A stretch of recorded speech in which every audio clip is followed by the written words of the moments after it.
Amados, buenos días. Señor los guarde, los bendiga a todos. Qué bueno volverlos a ver cara a cara, no, media cara, media cara. Y después de tanto tiempo, pues es un gozo para uno volver a su casa, a su iglesia, a su congregación, ver a tantos hermanos en el Señor que hacía mucho tiempo no nos veíamos en pantalla, ¿no? Pero ya uno, como les decía anoche, cada uno ya estamos como cansados de tanta pantalla. Entonces, es bueno volverse a ver.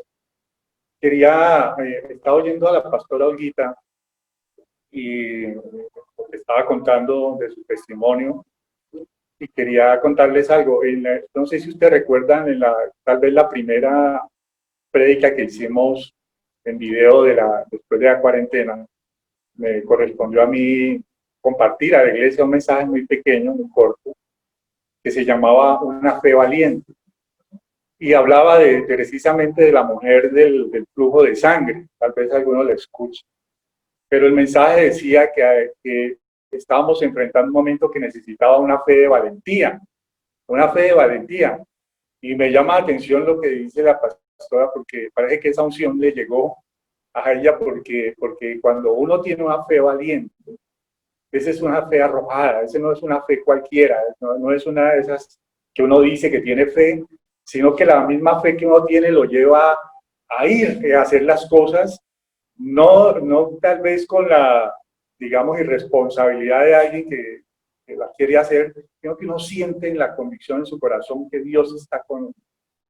Y este testimonio de esta mujer es como el de la pastora que nos estaba compartiendo. En mi caso, por ejemplo, yo tengo en mi oficina más o menos 5 personas que dependen de un sueldo, de un ingreso que mi oficina les paga y todos son jóvenes, profesionales jóvenes. Yo creo que el más viejito soy yo. Y cuando empezó esto, dije, bueno, ¿cómo vamos a hacer para pagarle los sueldos a ellos? Fueron a trabajar desde sus casas y había que pagar oficina, y había que pagar todas las cosas, porque pues muchas de esas cosas no se detuvieron.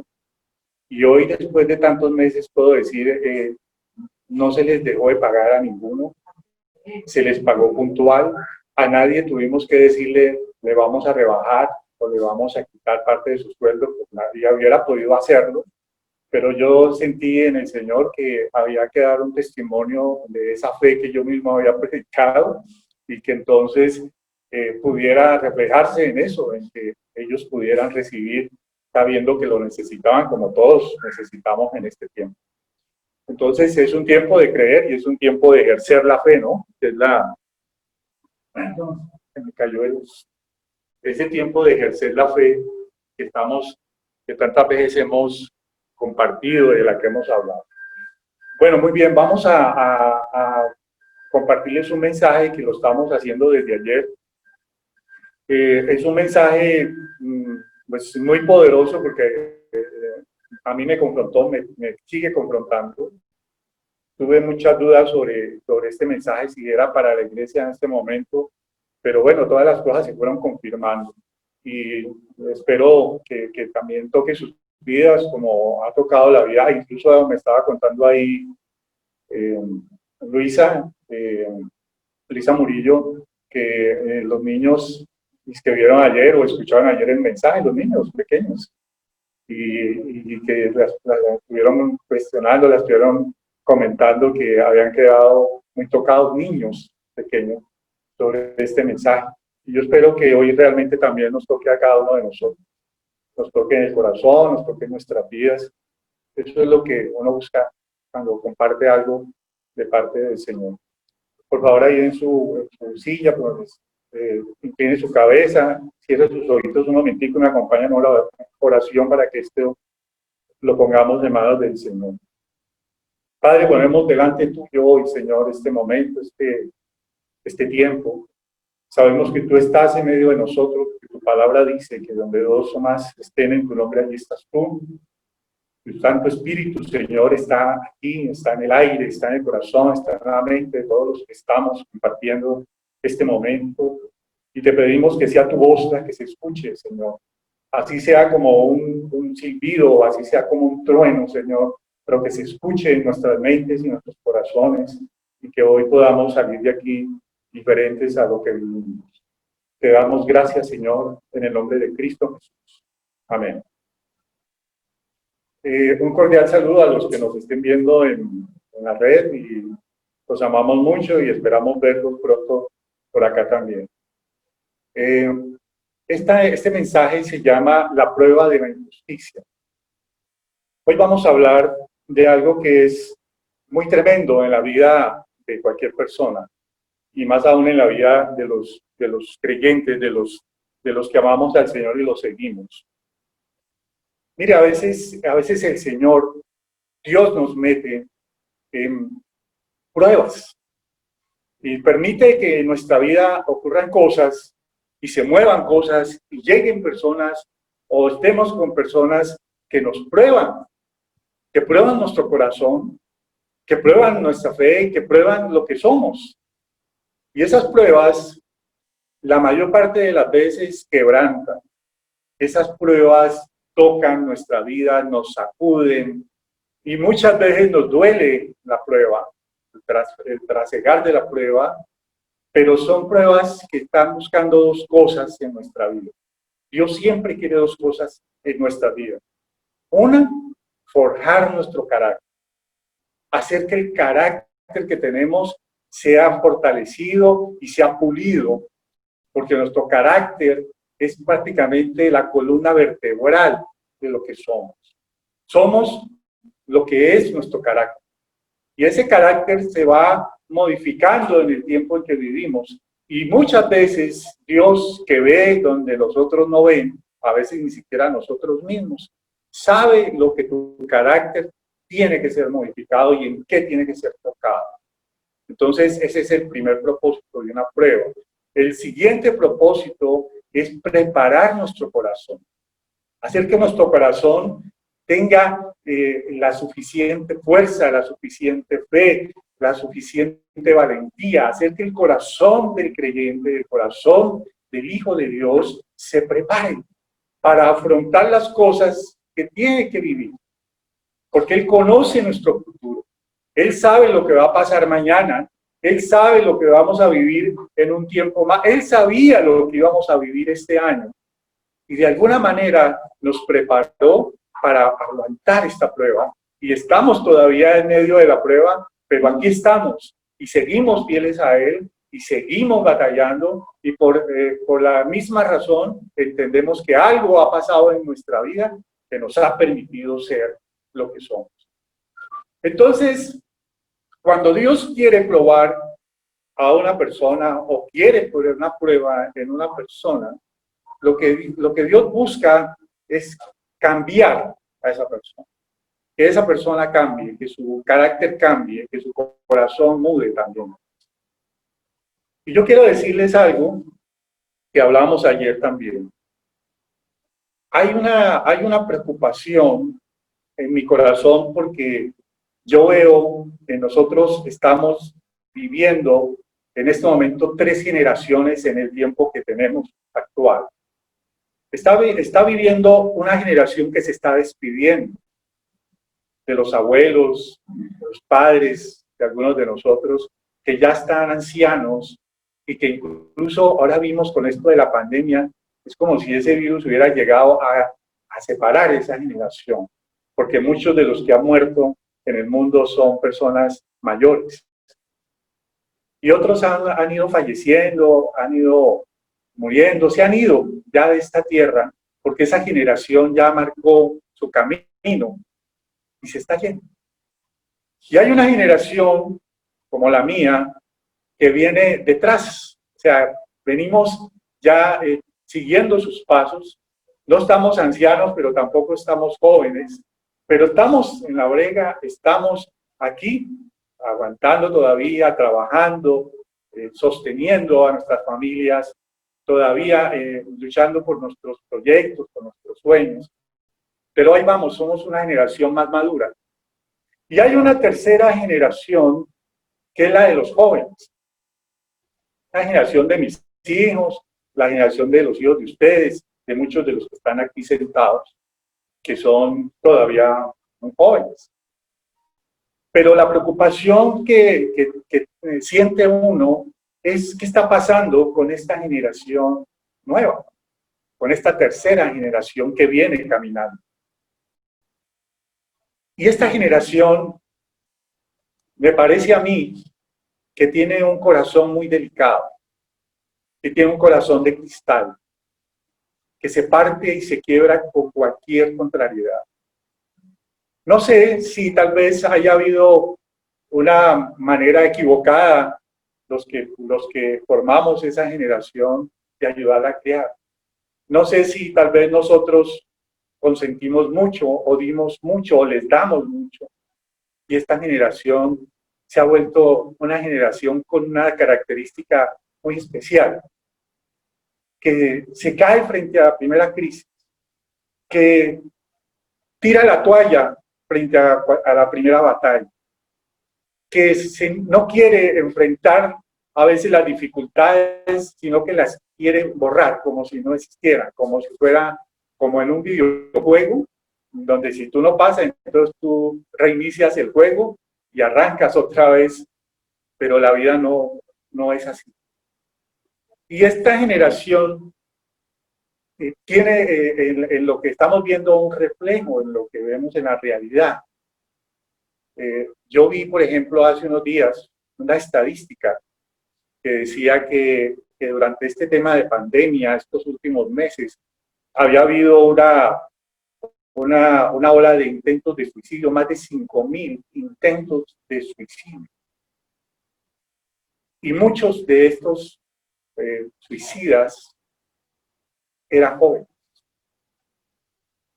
En la semana pasada, el jueves, me llamaba una amiga y estábamos hablando de diferentes temas y hablamos de esto y me decía qué le está pasando a esta generación tan joven, tan llena de vigor, de fuerza, y por qué se está quebrando. Porque me contaba que ahí en un centro comercial ahí del norte, un muchacho de 25 años se tiró de un quinto piso. Y hemos oído muchas de esas noticias, de esas razones. Y entonces uno se pregunta, ¿qué pasa en el corazón de esta generación? Mire, cuando Dios quiere probar a una persona, cuando Dios busca probar a una persona, lo que Dios busca es transformar el corazón, ese corazón delicadito, ese corazón de cristal, ese corazón que hay que cogerlo con pinzas y convertirlo en un corazón de arcilla, un corazón moldeable bajo la presión del amasador, la presión del fuego, la presión del alfarero que lo quiere formar. Este jarrón en algún momento fue barro, fue arcilla y no tenía forma. Y alguien lo mezcló con agua y lo empezó a amasar y para amasar un barro de estos hay que manipularlo y hay que cogerlo contra una cosa dura, contra una superficie dura y moverlo de un lado a otro. Y después de eso, cuando ya les das forma y le quitas una cosa y le pones otra, lo metes al fuego a una temperatura altísima para que esto que era blandito se convierta en algo que duro, fuerte, que se sostenga por sí mismo.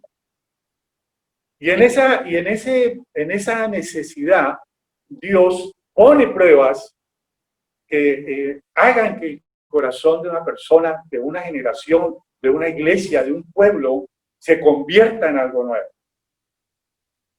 Para que el corazón sea diferente y afronte lo que tiene que afrontar, sin quebrarse, sin partirse, sin renegar, sin amargarse, sin querer desaparecer. Hoy vamos a hablar de un hombre que fue probado en su corazón. Hoy vamos a hablar de una historia muy conocida del rey David, ustedes la conocen, porque este hombre fue probado de una manera tremenda. Y tal vez de tantas pruebas que él tuvo que soportar, la más difícil fue la prueba de la injusticia. La prueba de la injusticia que tuvo que soportar David. Y para eso, para que este hombre pudiese ser probado por Dios, Él lo puso, el Señor lo puso como servidor, como vasallo, como ayudante de un rey déspota, de un rey neurótico, de un rey demente, de un rey violento como era Saúl. Y lo puso al lado de este hombre, y lo puso al lado de este rey para ver de qué estaba hecho David. Porque a David el Señor lo había escogido para ser el rey de una nación. Era el siguiente rey, era el siguiente soberano, y por tanto lo que Dios necesitaba para que su propósito se cumpliera para Israel y para David y para el mundo entero, porque David es parte de la genética de Jesús, porque Jesús es descendiente de Israel, de David, y esa descendencia de Jesús tenía que partir de un hombre que fuese con un corazón conforme a Dios. Y un corazón conforme a Dios se tiene que formar en la prueba. Se tiene que formar en la prueba. Se tiene que formar en la dificultad. Y es lo que vamos a ver. Porque esta historia está en Primera de Samuel, capítulo 18, por favor, para que lo vayan mirando.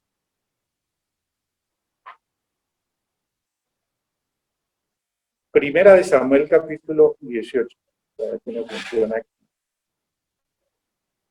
Me dicen cuando estén por ahí. Capítulo 18.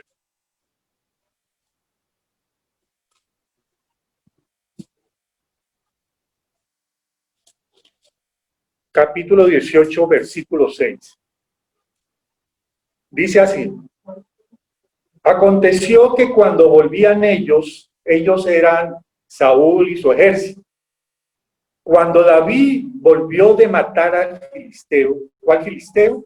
Goliat. ¿Recuerdan que él mató a un gigante que se llamaba Goliat?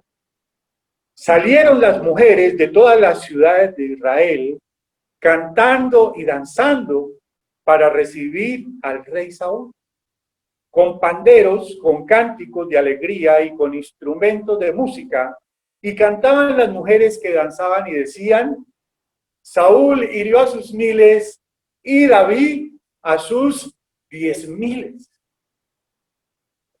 Cuando ellas cantaban eso,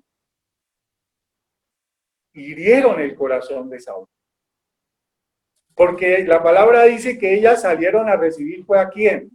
A Saúl, porque Saúl era el rey, y Saúl era el comandante de los ejércitos, y Saúl era el que representaba la autoridad en Israel. Y estas mujeres, en su propia cara, le cantan a Saúl que sí, que él puede matar 1,000, pero que ese muchachito, ese peladito, ese jovencito que iba con él, había matado a 10,000. Y eso fue injusto para Saúl. Él lo tomó como una injusticia, él lo tomó como una afrenta, como una ofensa. Y dice, y se enojó Saúl en gran manera, y le desagradó este dicho, y dijo: a David dieron 10,000 y a mí 1,000, no les falta más que el rey. Y se amargó el corazón de Saúl, porque lo que él entendió, dijo: bueno, entonces esto lo que hicieron fue, pues, a elogiar a este, entonces no, denle la corona a este. Pues de una vez, nómbrenlo rey. Y desde aquel día, Saúl no miró con buenos ojos a David. O sea, ¿se llenó de qué?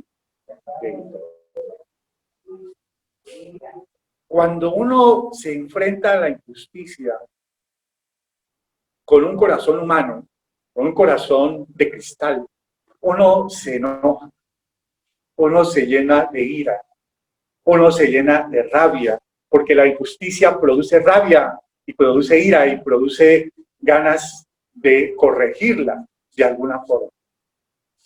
Y le hierve a uno el corazón. Y uno dice: eso es totalmente injusto y así no puede ser.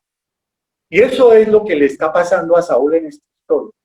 Él sintió que David representaba de alguna forma esa ofensa. David, ¿qué le había hecho a él? Nada. Pero ¿qué hizo Saúl? Se enojó contra él. Y esto lo vemos mucho. A uno la injusticia lo enceguece de tal manera que tú sales a vengarte aún del que nada te ha hecho. Si un policía mata a una persona, tú sales a ver a cuántos policías puedes matar, o herir, o lesionar. Porque la injusticia lo enceguece a uno, la injusticia hace que el corazón reaccione y entonces salimos a ver cómo cobramos justicia.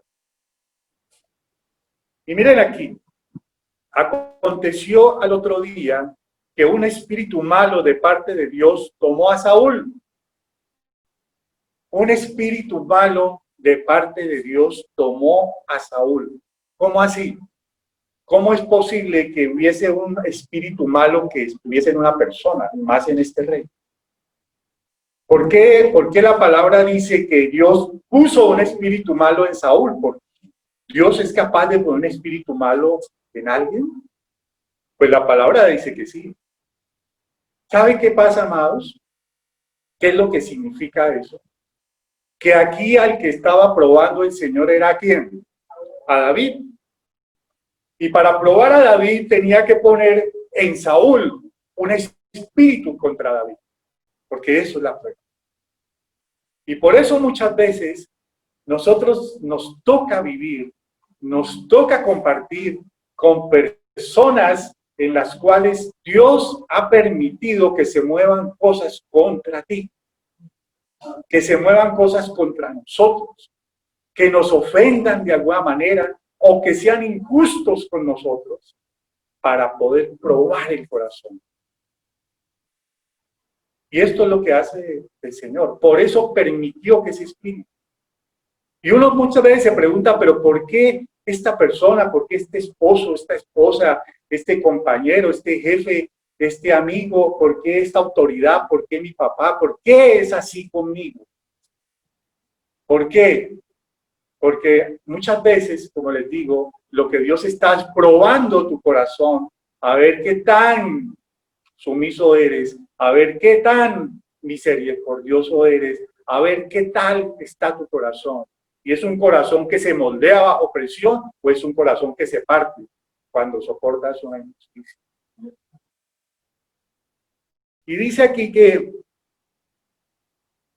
él desvariaba en medio de la casa. Era un espíritu terrible, ¿no? Aparte de que Saúl tenía sus propios espíritus malos. David tocaba con su mano como los otros días, porque David era, aparte de ser un siervo y un guerrero, porque ya había estado en la batalla contra Goliat, él era un virtuoso del arpa. Era un hombre que cantaba y que adoraba al Señor. Por eso en los salmos hay muchos salmos de él, porque David tenía un corazón adorador frente a Dios. Y entonces Saúl lo había hecho llamar para que fuese a la corte y lo ayudase con el sonido de su arpa y el canto de su voz, para que esos espíritus que se apoderaban de él y que lo hacían levantarse en ira y que lo atormentaban, se calmaran. Y era efectivo. La palabra cuenta que David tocaba el arpa y cantaba, porque él le cantaba, era el Señor, él era un adorador, y este espíritu en Saúl se calmaba. Y entonces él estaba tocando el arpa, como dice aquí, y David tocaba con su mano como los otros días, y tenía Saúl la lanza en la mano. Porque cuando uno está en la ofensa por la injusticia, por algo que te han hecho que es injusto, lo primero que agarra a uno es la lanza. Esa es la reacción más humana frente a la injusticia. Uno toma el arma que tiene a la mano. Puede ser un arma física, claro. Puede ser un arma cualquiera, un cuchillo, un revólver, un palo, un bate, una varilla, una correa, lo que sea. Pero también hay armas más sutiles y más peligrosas, la boca, por ejemplo, la lengua, por ejemplo. Y entonces la reacción es tomar la lanza. ¿Para qué? Para vengar la ofensa. Y arrojó Saúl la lanza diciendo, enclavaré a David a la pared, pero David lo eludió 2 veces. Miren, esta historia nos va enseñando en esta escena 2 cosas. Hay un hombre ofendido por una injusticia y está ofendido con alguien porque para él ese hombre representa la injusticia. David no hizo nada, pero para Saúl, él era el culpable porque la gente lo elogió a él en vez de al rey. Y 2, hay un David que no tiene nada que ver con el enojo de su autoridad, que está parado frente a él haciendo lo que le corresponde hacer, tocándola. Y esa autoridad, de manera injusta, inmerecida, sin ninguna razón, toma la lanza y se la arroja con la intención de matarlo, porque clavarlo contra la pared era para matarlo. Y se la arroja no una, sino ¿cuántas? 2 veces. Y a eso nos indica a veces que a nosotros nos toca soportar la prueba, a veces no una, sino que 2, póngale 3, lleve 6, ponga 10. Y uno dice, pero ¿hasta cuándo esta injusticia todos los días? ¿Hasta cuándo tengo que aguantarme a esta persona? ¿Hasta cuándo tengo que soportar esta situación injusta? Yo no he dado ninguna razón para vivir esto. Esa es nuestra forma de afrontar. Y mire, no es que David pues no hubiese sido probado antes en la injusticia. Cuando Samuel fue a ungir al próximo rey y fue a la casa del padre de David, preguntó pues por los hijos de esa persona y el papá ni se acordaba que tenía un hijo menor, puso a todos los demás en fila y ninguno era, hasta que yo tengo uno por allá que está cuidando unas ovejas. O sea, había una especie de menosprecio, una especie de olvido, porque a veces Dios permite que haya en tu vida autoridades que te ignoran, autoridades que deberían, autoridad sobre tu vida, un padre, una madre, un esposo, un jefe, alguien que debería tenerte en cuenta, que debería apreciarte, tenerte siempre en su corazón, ni siquiera se acuerdan de él. Y entonces, ni siquiera se acordaba él que tenía un hijo. Miren, el trabajo de David era muy peligroso. Y él era un niño en ese momento, tendría 13, 14, 15, era un adolescente. Y ese niño tenía que irse a pasar la noche, a amanecer en el campo cuidando unas ovejas. Y en medio de ese pastoreo, ese niño tuvo que aprender a defenderse contra osos y contra leones. Y él lo cuenta. Y tuvo que aprender a matarlos con su propia mano porque ni le mandaron a alguien que lo cuidara, ni le dieron un arma para que se defendiera, ni nadie lo estuvo pendiente de su propia vida, de su propia integridad. Y a veces la prueba que viene contra uno es que quien tenía que cuidarte, quien tenía que estar pendiente de ti en las cosas difíciles de la vida, quien tiene que, en la mente tuya, quien tiene que estar contigo en el día a día, te abandona, te deja solo enfrentando las cosas de la vida. Y ya David estaba siendo probado en eso. Mire, Saúl, cuando estaba enfrentado al ejército filisteo, dijo, el que mate a Goliat, le doy el matrimonio a una de mis hijas y le doy todas las riquezas que quiera. Lo prometió delante de todo el ejército. Pues David fue y mató a Goliat. ¿Y qué le dio Saúl? Nada. Y a veces la prueba consiste en eso, en poner a alguien que te tiene que reconocer lo que tú haces, en que te ha prometido cosas y no te las cumple, en que tú cumples tu trabajo y eres eficiente en tu trabajo y vas a pedir tu recompensa justa por lo que has hecho y te la niegan. Y dice, ¿a qué horas? ¿Usted cuándo yo que yo le había prometido? A veces alguien te promete cosas y te incumple.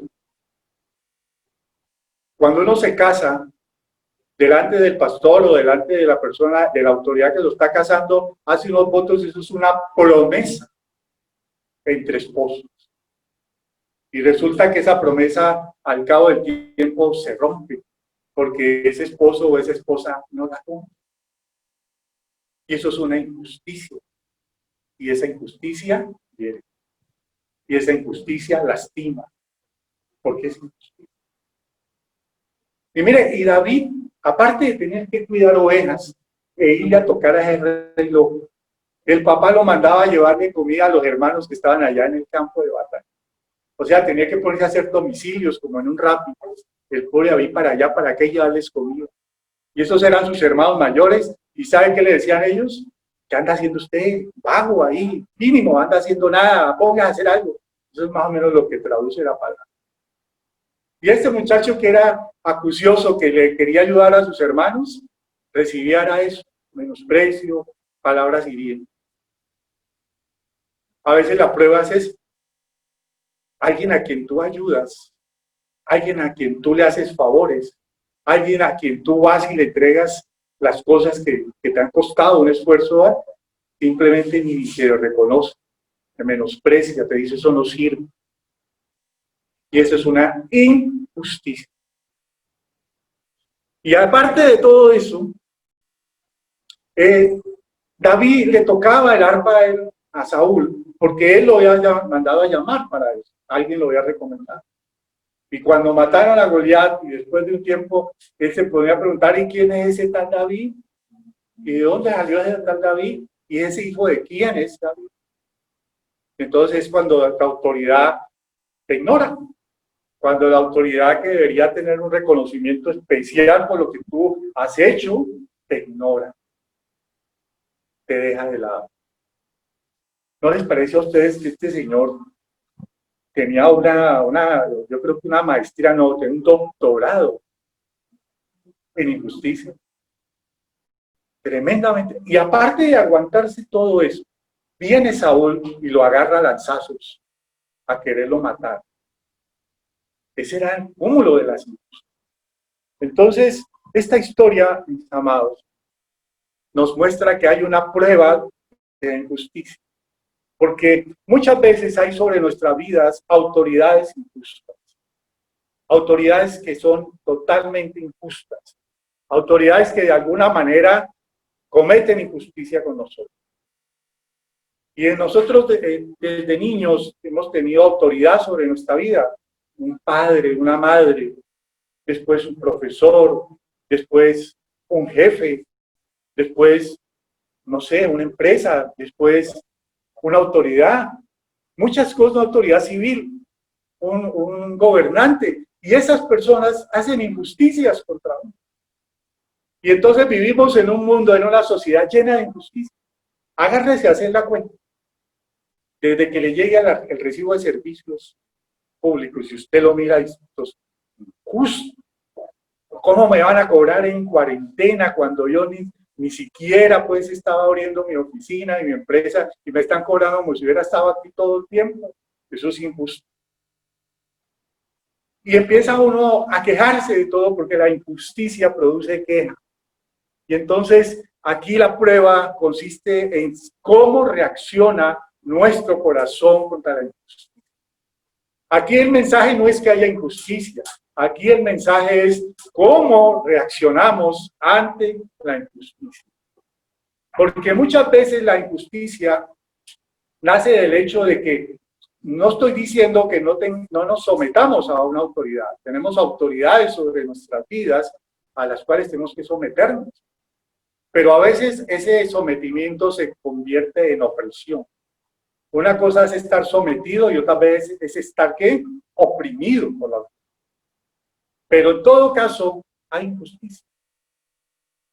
Mire, cuando uno le entrega el corazón a una persona porque uno la ama, por la razón que sea, uno le da autoridad a esa persona sobre eso. Porque uno queda como en una situación de indefensión, ¿no les parece? Cuando uno entrega el corazón y uno dice yo te amo y le confiesa su amor a esa persona puede hacer con tu vida muchas cosas y muchas de ellas injustas. ¿Por qué? Porque tú te sometes por amor a esa persona. Y por eso uno ve, mis amados, relaciones, matrimonios, parejas en crisis. Porque alguien ama más que el otro y ese que no ama o que no ama suficiente se vuelve un tirano en la vida de esa persona. Y eso convierte esa relación en injusta. Y la pregunta es nuevamente, ¿cómo reacciono yo frente a eso? ¿Cómo hago yo para corregir esta injusticia? Lo que realmente nos enseña David es su reacción contra Saúl, o su falta de reacción contra Saúl. Porque la generación que estamos hablando es una generación que se quiebra frente a muchas dificultades que en otras épocas eran normales. Porque miren, en otras épocas, amados, a los jóvenes les quiero contar, en otras épocas, no tan lejanas, pero no estamos tan viejos tampoco, en esas épocas, eso que hoy llaman derechos, en ese tiempo no eran derechos, eran anhelos que no tenían, aspiraciones que no tenían. A uno no se lo enseñaban que tener una buena educación era un derecho, a uno lo que le enseñaban era batalle para que pueda estudiar, para que saque adelante una carrera, pero no como un derecho, sino como un sacrificio, como un propósito en la vida. Ahora ya es un derecho. Y los derechos han ido bajando de tanto de categoría que ya todo es un derecho. Todo es un derecho. Y entonces esta generación reclama derechos por todos lados y exige que tiene que dárseles de esta forma y de la otra. Y cuando eso no se les da, entonces estalla la indignación, la violencia y la injusticia, porque curiosamente, dolorosamente, cuando uno reclama injusticia en el corazón humano, sale a hacer más injusticias para vengar esa primera injusticia. Lo estamos viendo esta semana, no lo estamos viendo.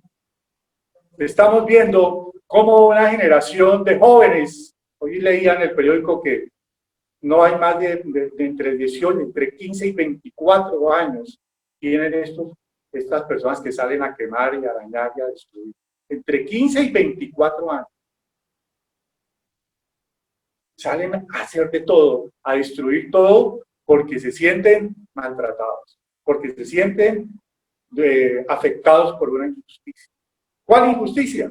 Las mismas injusticias que han existido toda la vida, amados. Las mismas. Han habido ricos y pobres desde el comienzo de los tiempos. Hay gente que tiene más y otros que tienen menos. Hay unos que han tenido que conseguir las oportunidades quebrándose el lomo, como se decía, y hay otros que las tienen allí. Nomás nacen y ya tienen todas las cosas servidas. Pero entonces, esas injusticias se combaten con más injusticia. Y ese es precisamente nuestro tema. Lo que Dios quiere en nosotros, en sus hijos, en su iglesia, en la generación que se está formando dentro de la iglesia es cómo pueden soportar una prueba de injusticia. Porque las pruebas de Dios, amados, son para formar, ya lo estábamos diciendo, es un proceso. Pero lo que Dios quiere hacer en nuestras vidas, amados, y por ahí subrayo, siempre quebranta nuestra vida. Lo que Dios quiere hacer en tu vida siempre te lleva a un quebrantamiento de algo en esa misma vida. No es posible que la obra de Dios se complete sin quebrantamiento. ¿Por qué? Porque para poder transformar la arcilla en lo que el alfarero quiere, tiene que modificarla, tiene que transformarla, tiene que convertirla en otra cosa. Entonces, como les decía, aquí tenemos un dilema. ¿Cómo es que reacciona nuestro corazón frente a la injusticia. Porque la injusticia, amados, siempre va a existir. Miren, no hay ninguna autoridad en nuestra vida, y autoridad de cualquier clase, que no sea imperfecta. Nosotros somos humanos, amados. Y entonces por eso un padre es imperfecto, un jefe es imperfecto, un profesor es imperfecto, un policía es imperfecto, un alcalde, un gobernador, un presidente. Todos tienen defectos. Y tienen la inclinación, bajo esa idea, de fallarnos como autoridad, de decepcionarnos como autoridad. Porque es una autoridad humana. Es una autoridad que falla, es una autoridad imperfecta. El problema es que cuando nosotros reaccionamos contra esa autoridad, a veces se nos olvida que nosotros también somos autoridad sobre otros. Muchos que están aquí van a tener hijos y van a ser autoridad de esos hijos. Otros ya los tienen. Y díganme una cosa, cambia mucho, ¿no es cierto?, cuando uno deja de ser hijo y se convierte en padre.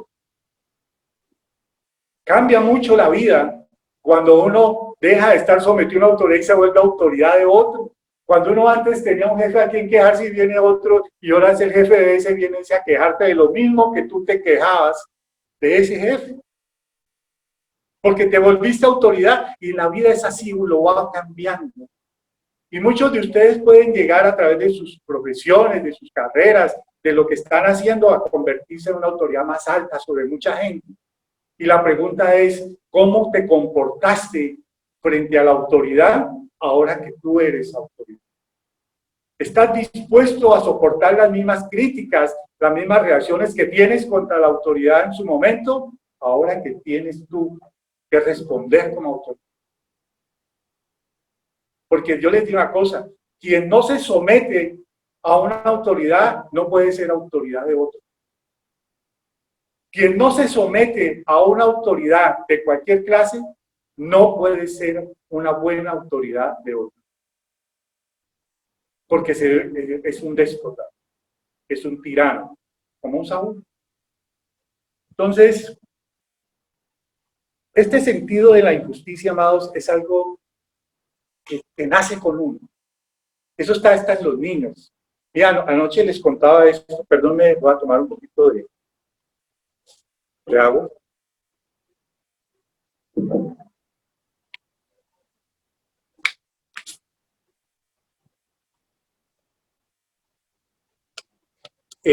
Anoche les contaba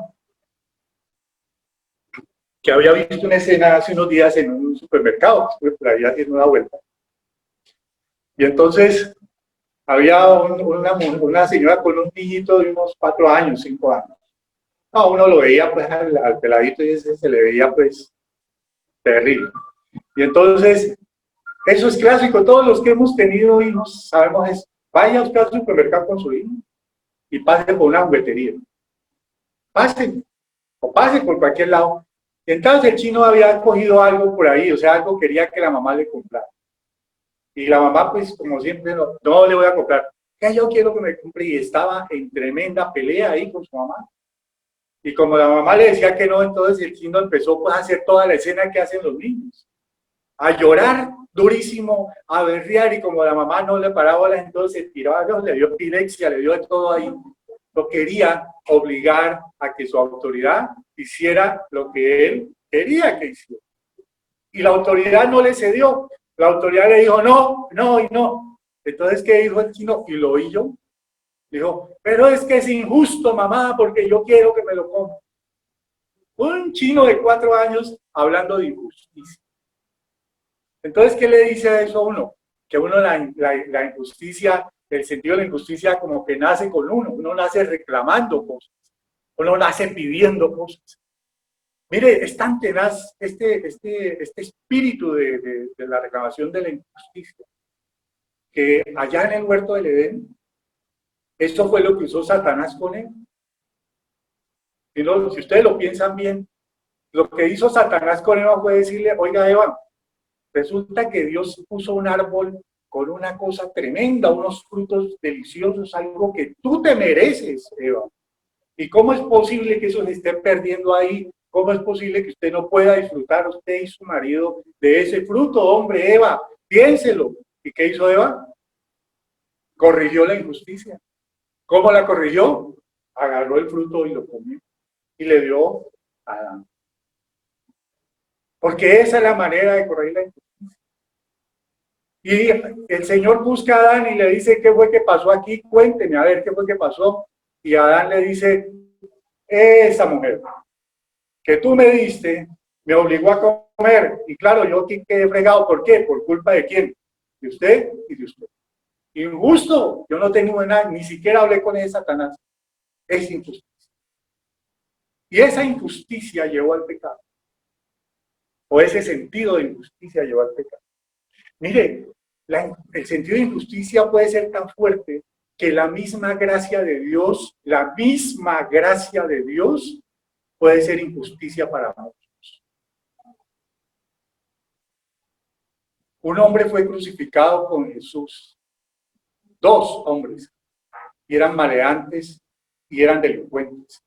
Y estaban ahí en el mismo lugar, colgados de una cruz, muriendo, agónicos.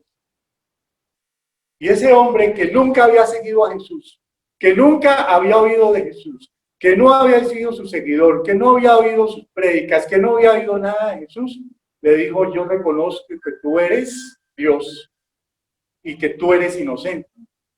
Y en ese instante el Señor le dice, desde ya estás conmigo en el paraíso. Y uno pensaría, ¿y los discípulos? 3 años fregándose. Dejaron todo, sus familias, sus esposas, sus hijos. ¿Y cómo así que a este aparecido el Señor lo sube al paraíso y nosotros qué? Y ellos, para poder seguir ese camino, tuvieron que ir a ser martirizados, morir de forma terrible en Roma y en otros lugares del mundo, para poder seguir a sus hijos. ¿Eso es justo? Desde el punto de vista humano es injusto. Pero la gracia de Dios es así.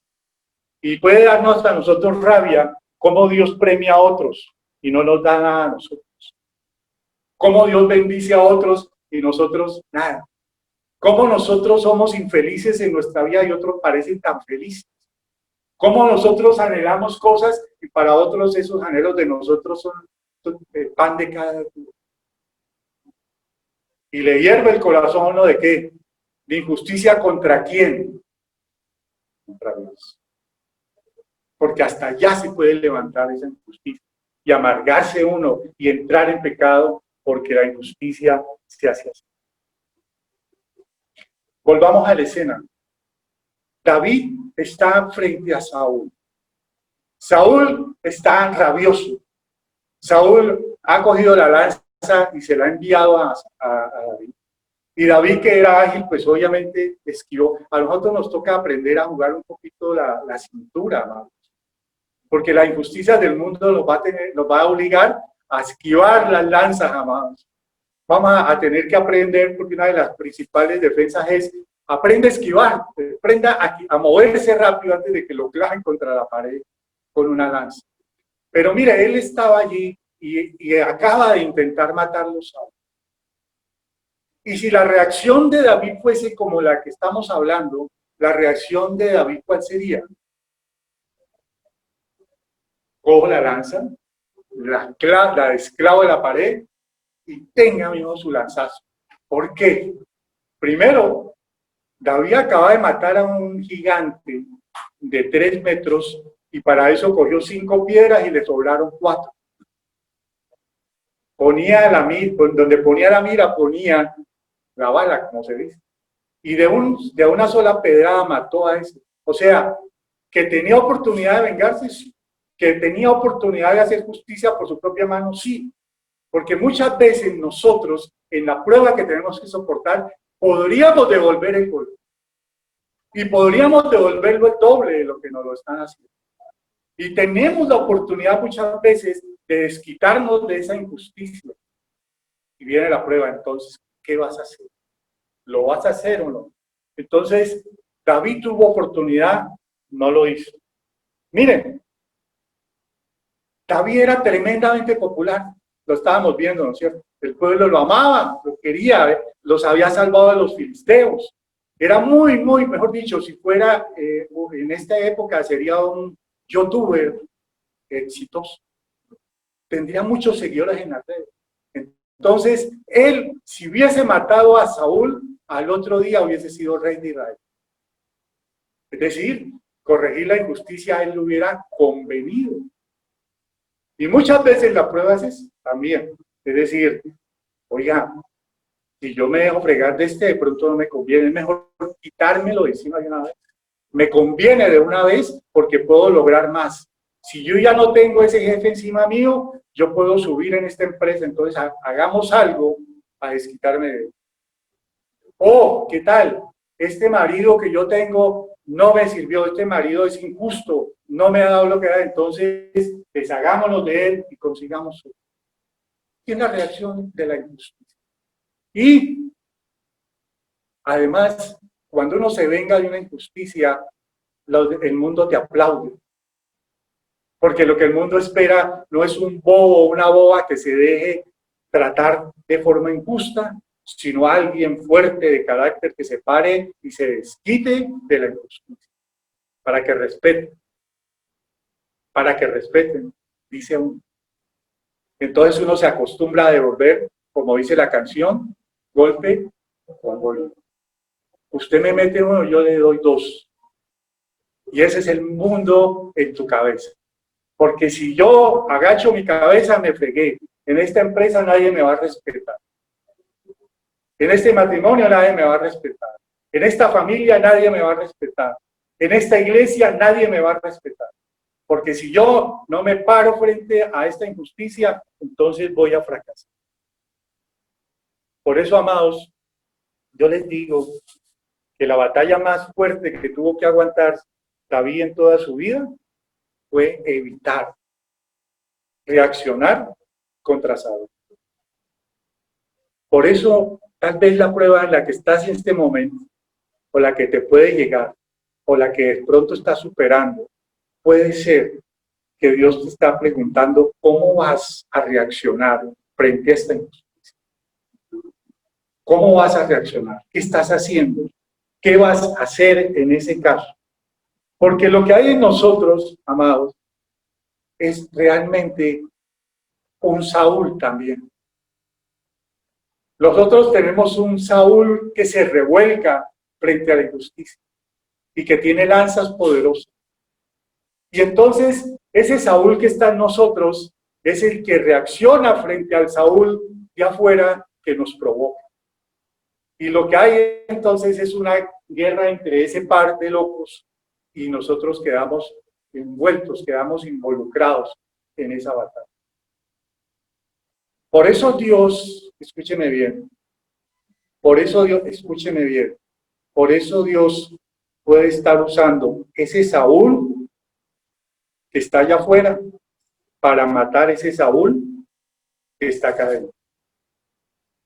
Dios puede usar a esa persona que te está atormentando con injusticia, esa sociedad, esa empresa, ese trabajo, ese profesor, ese esposo o esa esposa, ese padre, esa persona que está en tu vida atormentándote con injusticia, lo puede estar usando es para que tú cojas ese corazón que tiene que ser moldeado, donde está Saúl hirviendo, y ahorcarle el cuello y aquí no te voy a dejar reaccionar. Lo que Dios nos está diciendo es mi justicia y no la de ustedes, la que ustedes tienen que invocar. Es mi tribunal. Yo soy el juez de tu injusticia. Trae tu caso a mi tribunal. Ponlo delante mío, que yo soy la justicia. No lo eres tú. Por eso en alguna parte de la palabra dice que Él no nos ha traído para juzgar a nadie, sino que Él es juez. Incluso dice, la venganza es mía. Déjame esta batalla a mí. Déjame esta pelea a mí, que yo la doy. Y es lo que hizo David. ¿Sabe qué tenía David en la mano? ¿Recuerdan lo que acabamos de leer? ¿Qué tenía David en la mano el momento del lanzazo de Saúl. ¿Qué tenía? El arpa más. ¿Qué tenía en la mano David? El arpa. Él estaba adorando al Señor en el momento del ataque. Oiga, en el momento de la adoración te puede llegar el ataque. Cuando te sientes más espiritual, te puede llegar la prueba de injusticia. Cuando te sientes más bendecido en las relaciones en tu vida, te puede llegar la injusticia. Y estaba él con el arpa en la mano. ¿Y qué hizo él? No cogió la lanza, sino que se aferró al arpa. Y no reaccionó contra Saúl. Tal vez lo que Dios necesita de nosotros en ese momento es que nosotros, en medio del lanzazo, en medio del ataque, digamos: Señor, te adoro. Señor, te alabo. Señor, te amo. Señor, dependo de ti. Señor, estoy sometido a ti. Señor, esta situación es para ti, no para mí. No la voy a solucionar yo, solucionala. Cuando el corazón se llena de paz en medio de la injusticia, entonces tú puedes chulear la prueba y dice: prueba superada. Pero es duro, ¿no es cierto? Es duro, es difícil. Miren, a finales del siglo XIX, un hombre vio en el Londres industrial, que estaba empezando el capitalismo en ese momento, los horrores que se estaban cometiendo contra las personas más humildes. Los niños eran obligados a trabajar bajo condiciones terribles, las mujeres igual. Los obreros vivían en los peores barrios de Londres, sin agua, sin comida, sin alcantarillado, sin salud, en condiciones terribles. Y tenían que ir a las fábricas a trabajar con salarios miserables. Ese hombre vio esa injusticia. Ese hombre se llamó Carlos Marx. Y a ese hombre le hirvió el corazón contra la injusticia, porque era una injusticia. Y entonces pensó que había que corregir esa situación, que había que quitarles a los ricos para poner a los pobres, que había que tumbar todo ese sistema, que había que derribar y poner un nuevo sistema donde todos tuvieran por igualdad de las cosas. Y entonces fundó el marxismo, y el marxismo fundó el comunismo, y el comunismo fundó el socialismo y el comunismo juntos, y se formó una ideología, y esa ideología se apoderó de varios países, y en esos países se cometieron las peores injusticias y los peores crímenes de la historia. En la Unión Soviética murieron 50 o 60 millones en unas hambrunas terribles. En China, bajo el mismo sistema, murieron millones de personas. Total injusticia. ¿Saben cómo surgió el nazismo? Alemania perdió en la Primera Guerra Mundial y se reunieron los que le ganaron a Alemania en París y hicieron el Tratado de Versalles. Y le quitaron a Alemania territorio y le quitaron autoridad y le hicieron disolver el ejército y le dijeron que tenía que pagar todos los gastos, y ese país se arruinó pagando todas esas cosas que los obligaron los otros. Y la gente se ofendió y se sintió injustamente tratada e indignada por esa injusticia. Entonces surgió un hombre que se llamaba Adolfo Hitler y le dijo: yo voy a corregir esa injusticia. Voten por mí. Y fundó el partido nazi y en el 37 fue elegido canciller, y ustedes saben qué pasó con el sistema nazi en el mundo. Por una injusticia. ¿Cómo surgieron las FARC en Colombia? Las FARC surgieron, amados, porque por allá en el año 50, unos campesinos pobres, aparceros, arruinados, le pidieron al gobierno que le repartiera tierras, no grandes tierras, sino pequeñas tierras para sembrar. Y el gobierno les dijo que no. Y entonces se levantaron frente a la injusticia y formaron una guerrilla en el llano. Y el gobierno le dijo: bueno, entonces sí, les voy a dar, vengan, y hizo traer al jefe de esa guerrilla a Bogotá y lo mataron en Bogotá. Y uno de los guerrilleros de la tropa de ese hombre se llamaba Manuel Marulanda Vélez. Y entonces recogió a los demás indignados por esa injusticia y formó una guerrilla en el Huila.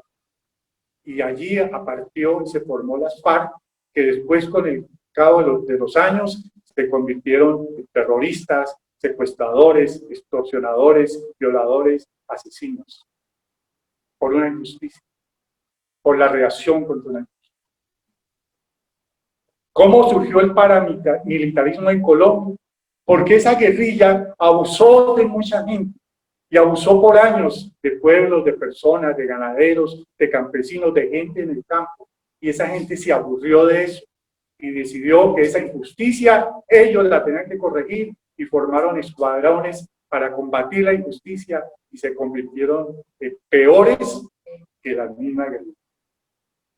Porque cuando uno se levanta contra la injusticia con un corazón que no ha sido formado, entonces uno lo que hace es más injusticia. Cuando uno se levanta contra Saúl y lo quiere derrotar con sus propias armas, uno se convierte en otro Saúl. Se convierte en otro Saúl. Y la injusticia no acaba. Y por esa misma razón se vuelve un círculo vicioso.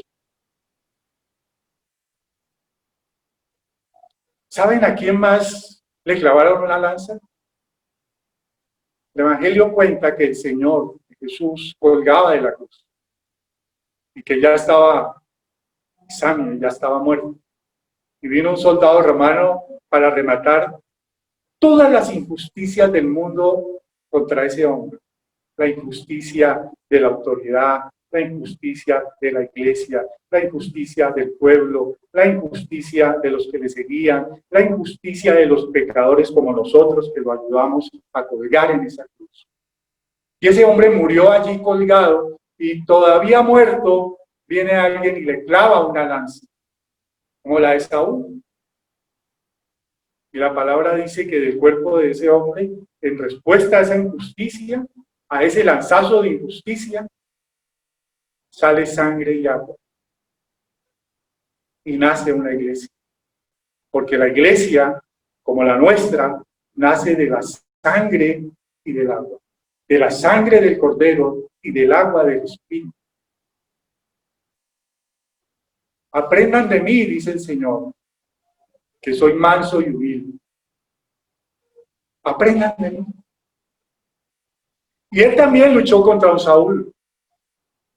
La palabra también nos cuenta en los evangelios que el día antes de ser sacrificado, dice que en esa noche él estaba en el monte de los olivos orando.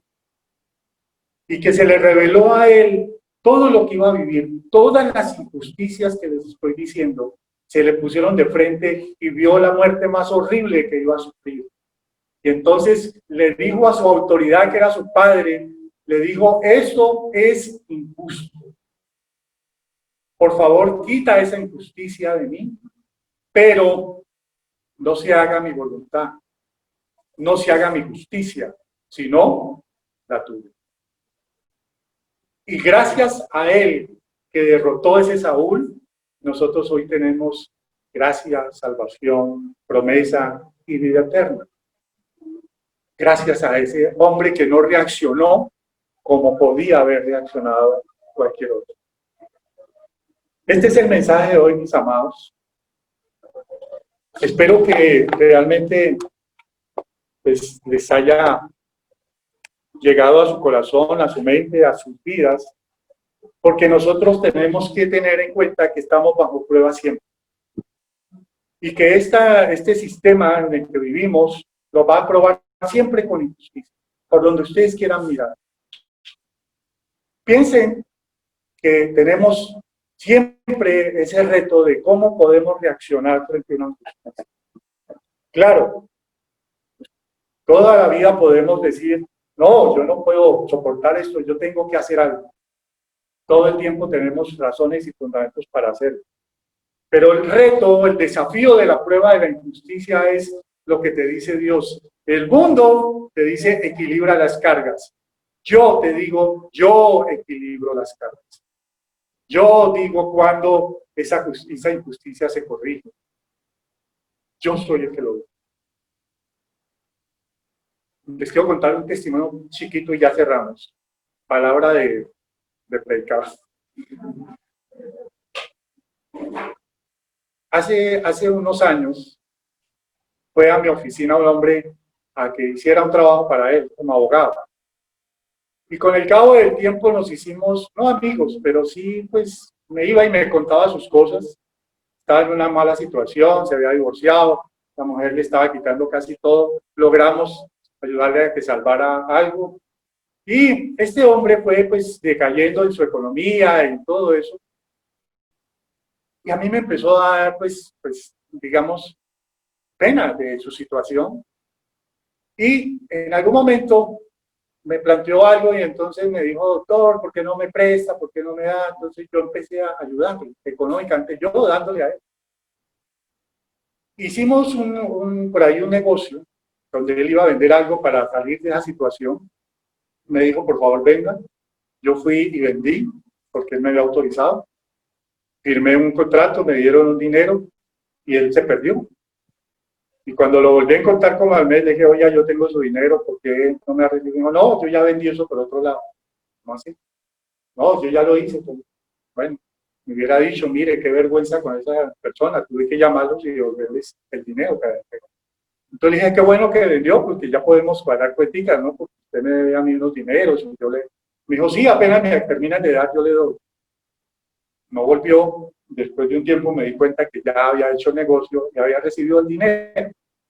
Y entonces lo llamé y le dije, oiga, lo justo es que usted también me pague lo que me debe. Y entonces me dijo, no le voy a pagar nada porque yo estoy en una situación y le dije, sí, pero yo no tengo nada que ver, yo necesito que usted me pague porque ese fue el acuerdo. No le voy a pagar nada. Y lo que hizo fue colgarme el teléfono. Y se quedó con el dinero. Y para concretar después, me di cuenta que otro negocio que yo tenía, me di cuenta de él, también hizo negocio a mis espaldas y nunca me pagó. Trabajo de 3, 4 años de esfuerzo. Y a mí me hervía el corazón, amados. Y yo soy abogado y conozco algunas cosas con las cuales yo me puedo vengar de una injusticia. Y en la primera reacción que hice fue llamar a la persona que había hecho el primer negocio conmigo y le dije, este hombre acaba de cometer una estafa porque te prometió un negocio a ti y lo firmamos y no te lo cumplió, eso es una estafa porque le vendió a otro y yo lo puedo probar. Dame un poder y yo lo denuncio para allá mismo y mismo me llevó el poder. Y tenía yo el poder para la denuncia penal. Y una voz me dijo en la mente, una voz me llegó en la conciencia y me dijo, sí, tienes razón, esa injusticia es clara, todo eso.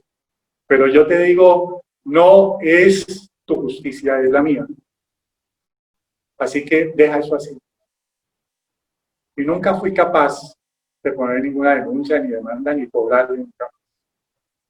Porque puse eso en el Tribunal de la Justicia en la que yo creo, más que en la que yo trabajo. Y han pasado otras cosas similares en donde hemos tenido, incluso hace poco alguien fue y habló pestes de un asunto donde yo estoy metido ahí y nos pusieron y grabaron la conversación y todos nos dimos cuenta que eran mentiras, que eran cosas ahí y eso es delicado porque habían involucrado incluso a un juez. Entonces yo con esa grabación tenía la prueba reina para ir y poner una denuncia contra esa abogada que había estado hablando de mí. Y le dije a los abogados de la oficina, me preparan una queja y voy a hacer esto y todo, y lo dejamos listico. Y teniéndolo listo, llegó otra vez esa misma voz y me dijo, ¿qué vas a hacer? Esa ofensa fue contra ti, no contra tu cliente, entonces las tuyas no van a ese tribunal, las tuyas van a mi tribunal. Y no fui capaz de poner nada. ¿Y saben qué, amados? Esas dos cosas las cuento porque tengo paz en mi corazón sobre eso. Porque fue una prueba. Y probablemente van a llegar más. Y tal vez lleguen más a sus vidas. Y a la vida de tus hijos o a la vida de alguien que está al lado de ustedes. Pero esto lo que nos enseña es, revisemos nuestro corazón, cómo estamos frente a una prueba de injusticia. Porque el mundo espera que la iglesia, que los hijos de Dios seamos distintos, seamos diferentes, que nosotros no enardezcamos, que nosotros no cojamos esas redes sociales para difundir más odio, para difundir más infamia, para difundir más injusticia. Lo que el mundo espera es que nosotros seamos distintos, porque tenemos un corazón de arcilla que se está formando en torno a lo que Dios quiere. Amén. Pongámonos en pie, amados, para que oremos.